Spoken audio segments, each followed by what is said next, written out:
Loli, posisi Loli, alhamdulillah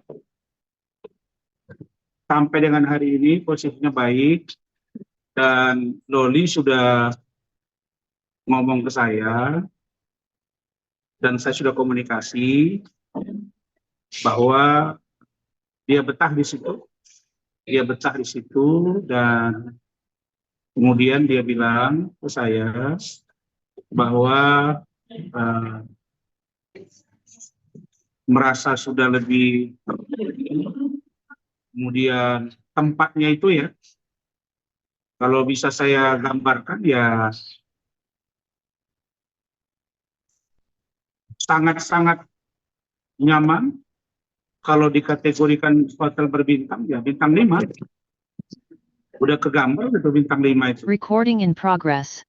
Fasilitasnya itu fasilitas bintang 5. Kenapa saya bilang fasilitas bintang 5? Ada tempat tidur, ada ruang tamu, ada meja makan, ada TV bahkan 2, kemudian ada kamar penunggu. Jadi kalau ada sesuatu dengan Loli, ada kamar penunggu di situ yang memantau pergerakan dia. Hanya saja kemarin setelah saya datang itu kita sepakati bahwa security-nya diperkuat dan kemudian tidak sembarangan boleh masuk, karena yang boleh masuk itu hanya Kementerian PPA, KPAI, unit PPA dari Polres Metro Jakarta Selatan, kemudian saya, dan sama sekali tidak boleh dijenguk yang lain, terutama Nikita Mirzani dan pengacaranya, termasuk adik dan kakak Nikita Mirzani, apakah Edo, apakah Edwin, itu nggak bisa masuk. Begitu update-nya. Jadi dia sampai ngomong ke saya dan Bu Adil, dia bilang bahwa saya sekarang sudah mulai rileks, karena siapanya kamu udah rileks, sudah Om. Nah, cuma dia kan mengatakan bahwa saya percaya Om, dan kalau ada apa-apa saya, kalau tidak melibatkan Om, saya tidak mau. Nah, jadi itu posisinya. Posisi yang kedua, bahwa Bapak Deputi Bidang Perlindungan Anak, Kementerian Pemberdayaan Perempuan dan Perlindungan Anak, Pak Nahar, itu kemarin sore pukul 6 ya, menghubungi saya melalui telepon dan bertanya ke saya kenapa saya begitu keras meminta agar Saudara Lani Ritonga selaku Asisten Deputi Eselon 2 di Kementerian untuk dicopot.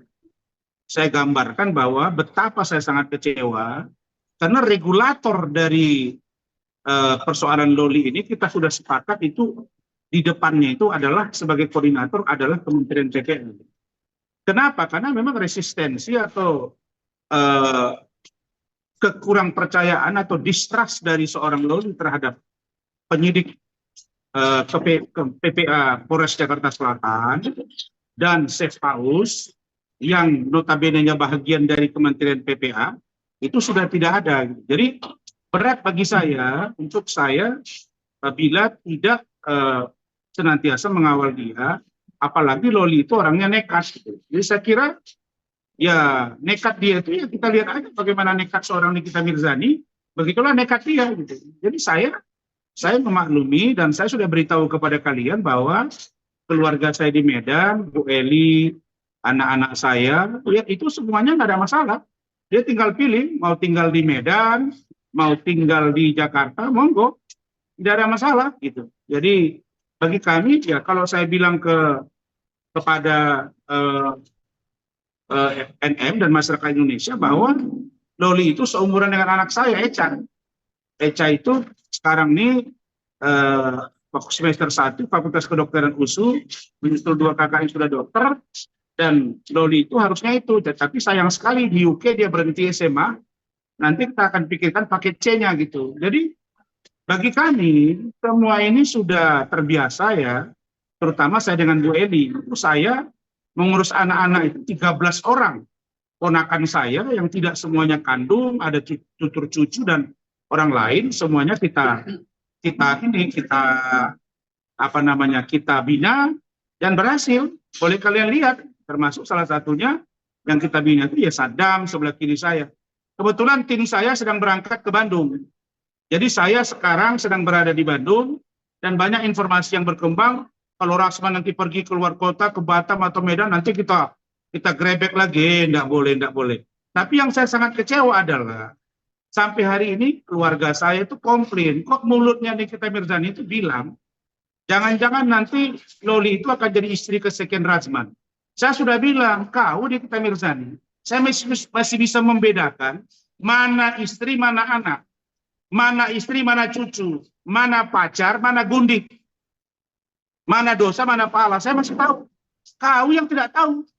Kalau kau tidak tahu, kau bicara akhlak, kau bicara bagaimana anakmu menjadi baik, tapi kau berperilaku tidak baik.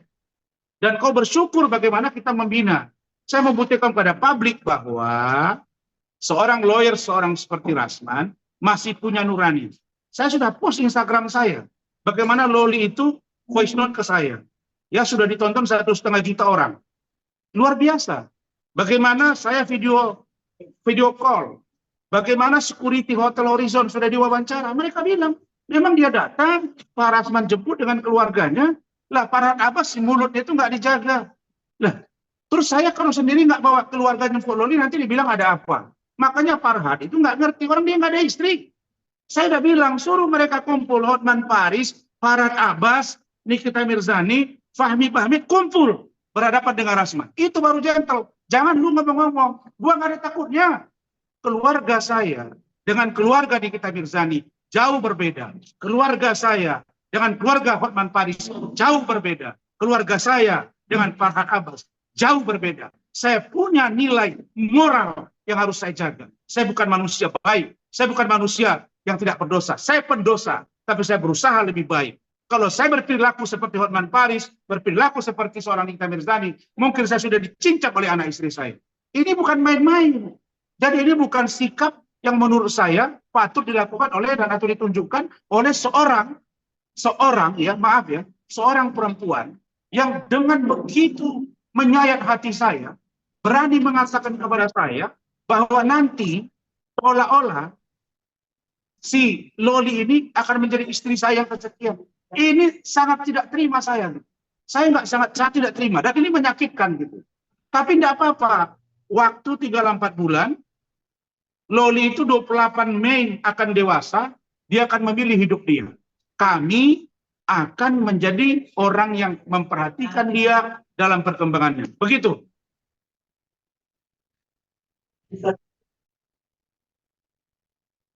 Kan sudah saya bilang tadi. Dia ngomong. Mas Farhad kan ngomong, dia bilang bahwa itu Nikita Mirzani sudah benar.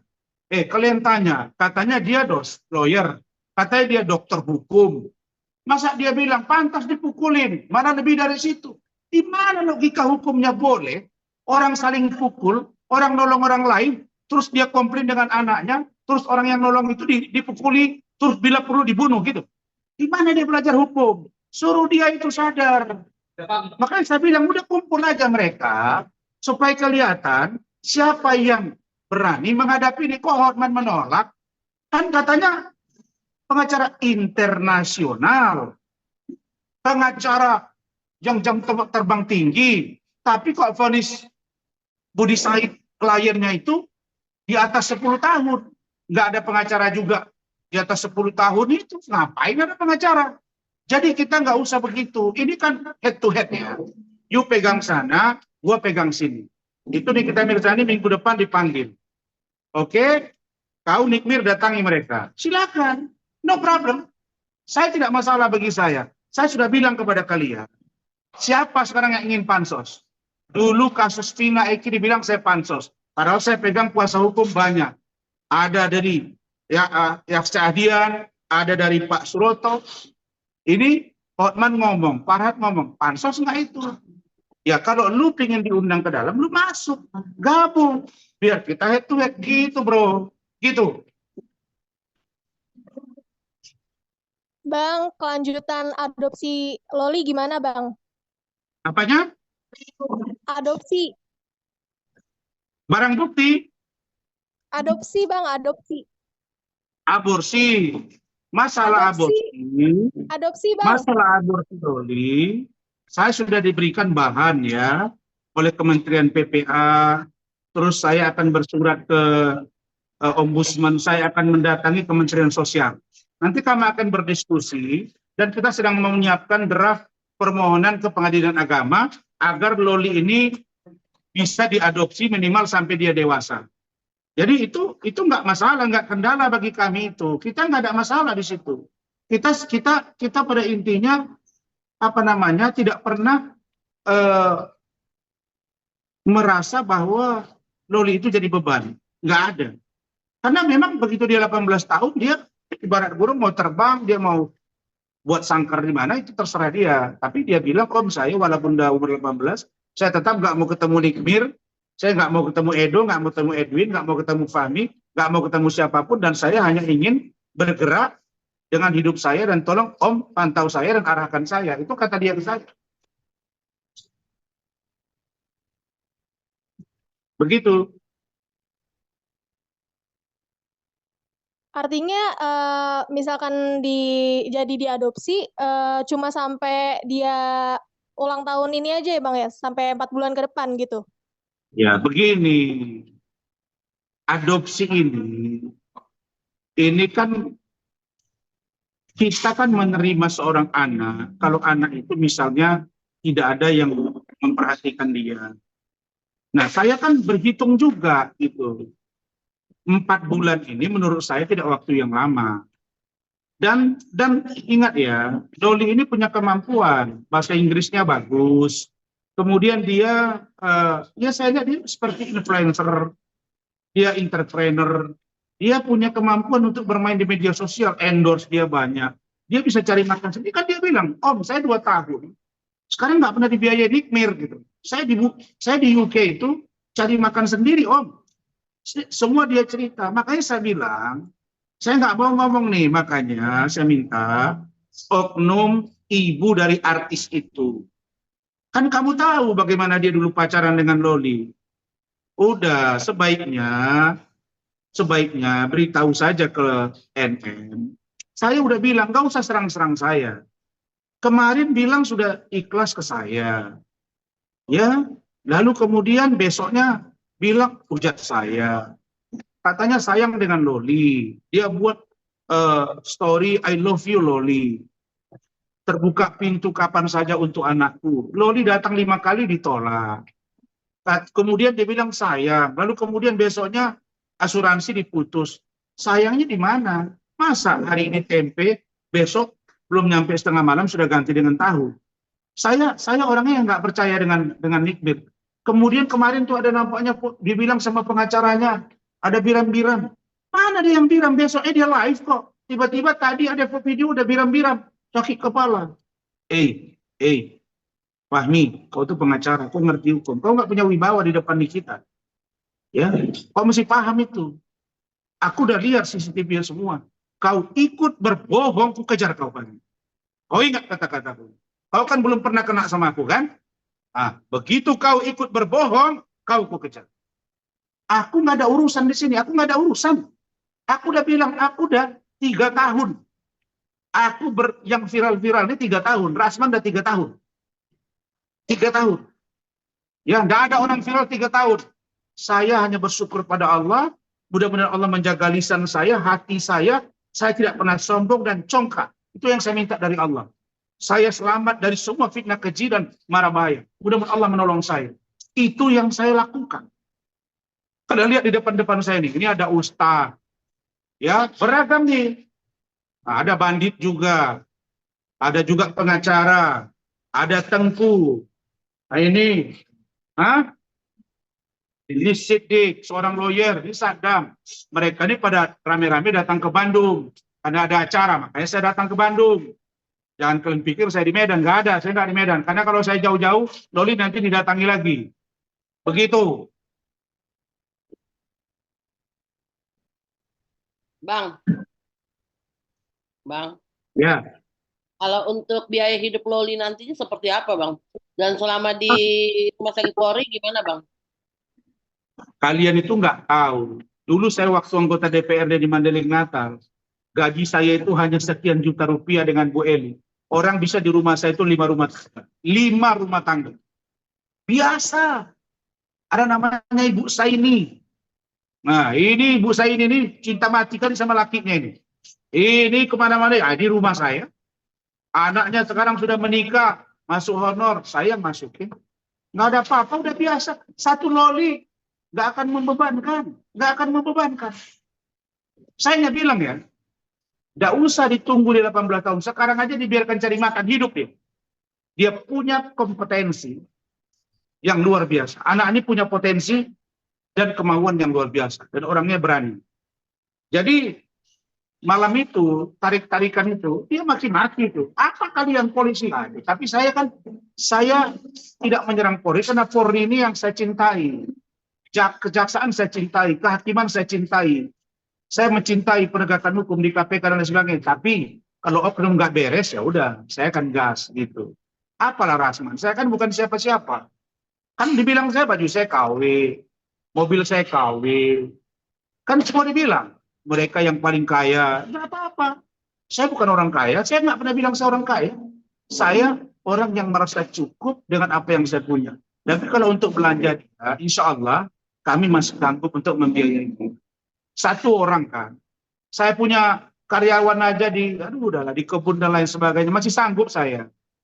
Saya insya Allah masih bisa. Jadi kalaupun dibilang dia anak orang kaya, kata Nikita Mirzani, kita lihat bajunya, kasihan kita. Ya, saya lihat kok, udahlah itu. Nikita, kau bilang kau sayang sama dia, tapi 5 bulan kau nggak lihat. Terus sayangnya di mana? Kau bilang bahwa udah berkomunikasi dengan Loli, bahwa Loli menyesal berkenalan dengan Fadel dan keluarga Bajide. Pada faktanya kau nggak pernah ketemu. Terus sayangmu di mana? Fahmi selalu ngomong di media, sudah, saksi sudah diperiksa, sudah, dia di rumah aman, sudah baik, sudah bertemu. Faktanya kau pun nggak pernah dampingi dia. Makanya si pengacara satu ini pun saya kejar juga lama-lama ini. Iya. Ya, begitu.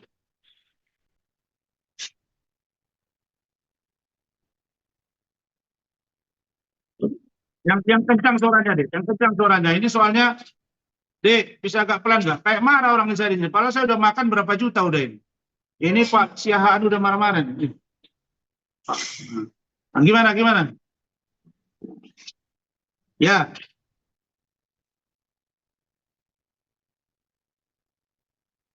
Ya.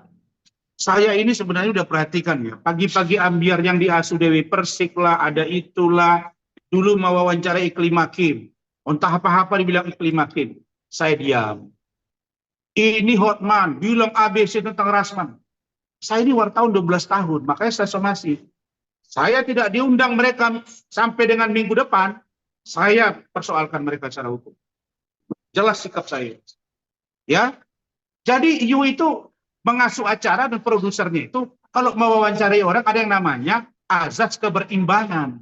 Saya wartawan, azas konfirmasi.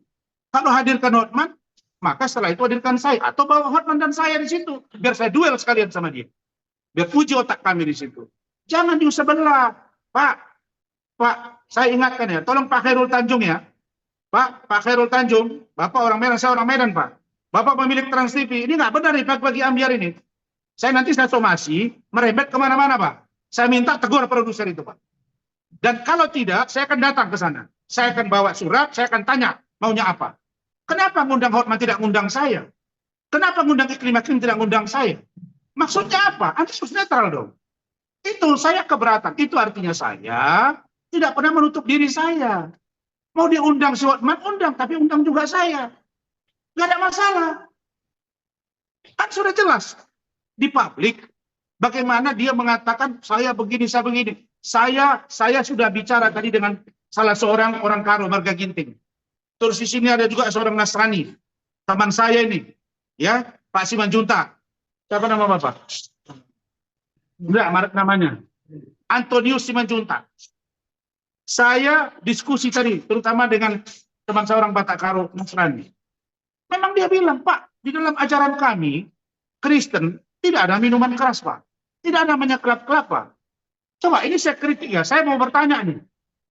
Saya seorang Nasrani, misalnya, terus saya pergi ke gereja malam Natal. Saya tahu saya ke gereja itu dalam rangka ibadah, bergembira, berdoa kelahiran Yesus Kristus. Di Islam itu namanya kelahiran Nabi Isa. Oke, setelah itu ke clubbing. Saya nggak ngerti nih. Habis dari doa ke gereja, gue ke clubbing. Habis itu clubbing lagi. Saya nggak begitu tipenya gitu. Saya setahu saya nggak begitu. Tapi kalau menurut dia begitu, makanya dibilang sama waktu Bu Eli di Jakarta. Kalian ingat kan? Dia komentar bahwa kami lebih setuju dengan cara suami yang seperti ini. Nah, jadi kalau saya dibanding-bandingkan dengan Hotman, bilang-bilang si botak, bilang-bilang si, terus kau siapa? Kulit kau putih apa? Makanya coba kalian gandingkan dia dengan saya. Saya pakai jas, dia pakai jas. Dia pakai batik, saya pakai batik. Baru lihat. Coba kalian lihat dia nggak pakai baju jas. Saya baru di dunia ini baru lihat orang dari pagi sampai pagi pakai jas. Bagaimana beratnya di dalam klub begitu. Emang nggak cerita apa sih mantan pengacara itu? Mantan aslinya itu ngadu ke saya bagaimana dulu. Jelas saya sebut pengacaranya. Mau muntah saya bangkit. Tapi sudahlah, saya kira sudahlah, daripada melebar kemana-mana, kita mengkerucut. Karena yang namanya NM ini nggak ada cerita ini. Ini organisasi sudah gerak, 30 pengacara. Pagi ini 12 cari daftar lagi. Semua bilang NM harus ditangkap. Saya mau lihat, bisa nggak Hotman membebaskan si NM ini? Bisa nggak Farhad membebaskan si NM ini? Itu baru satu laporan. Laporan yang kedua, laporan saya terhadap dia. Undang-undang IT, sudah jalan juga. Laporan Pak Umar Bajide, sudah jalan juga. Nah, itu tim saya Rahmat, sudah bilang, duluan Fadil penjara atau NM. Nikita Mirzani, kita lihat aja. Kumpul kalian di sana, saya di sini gitu. Ini kan tarungnya enak, sehat ini. Kasih pendidikan yang baik kepada masyarakat. Ya, saya kira kalian tidak bisa bedakan lah, kalian wawancara. Kalau Rasman bicara dengan Hotman bicara, karena. Kan begitu. Karena, datang kawan tuh, si Bendo. Pasang Bendo sini. Gini, wawancara kitchen set. Katanya orang kaya. Masa rumah dibagi dua sama bini? Tetangga sebelah. Satu pagarnya dikasih FA. Satu lagi ND. Malu kau. Cerai sama istri kasih rumah. Biayai anak. Baru keren.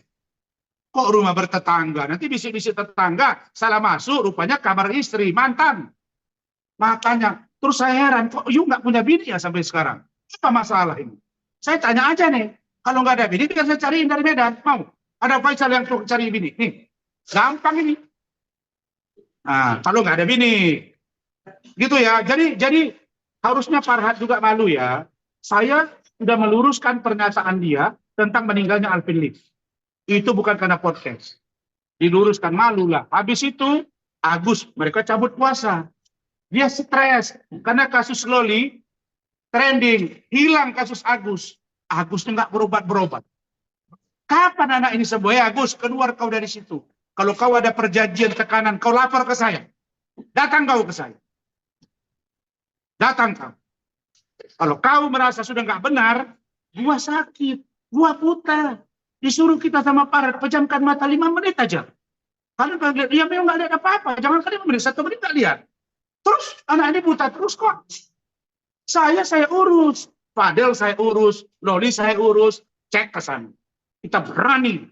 Ya, kita berani. Powerful untuk klien kita. Bukan sombong, bukan jago. Enggak. Kita on the track. Kita berani bertindak di depan penyidik, di depan KPAI, di depan Kemen PPA.